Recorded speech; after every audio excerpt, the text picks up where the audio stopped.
পুনৰ নৰূপেৰে প্ৰাণ পাই উঠিছে দেৰগাঁৱৰ টেকেলি থোৱা বৰগুৰি থান। জনসমাগমৰ পৰা দূৰৈত অৱস্থিত এই থানখন আৱৰি ধৰিছিল হাবি জংঘলেৰে।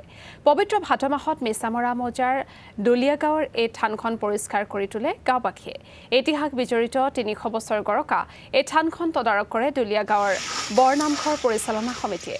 প্ৰবাদ অনুসৰি এই থানত চাকি বন্তি জ্বলাই সেৱা জনালে মনৰ বাঞ্ছা পূৰণ হয়। গাঁওখনৰ স্থানীয় বাসিন্দাৰ সৈতে যোগাযোগ কৰি যিকোনো সময়তে থানখনত শৰাই অথবা চাকি বন্তি জ্বলাব পাৰিব দূৰণিবতীয়া লোকসকলে।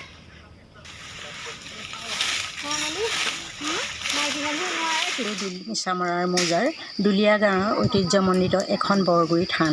এইখন আমাৰ উত্তৰী পূৰ্ববৰ্ষৰ পৰা আমাৰ ইয়াত কি কৈছে লোকবিশ্বাস মতে যি আমাৰ ৰাইজে সেৱা ধৰে, যি মনৰ বাঞ্ছাৰ পূৰণৰ কাৰণে সেৱা ধৰে, তাক লৈ পেলাইনি এই থানখনত চাকি শলিতা আৰু শৰাই আগবঢ়াই সেই সকলো ৰাইজৰ মনোবাঞ্ছা পূৰ্ণ হয় বুলি কয়।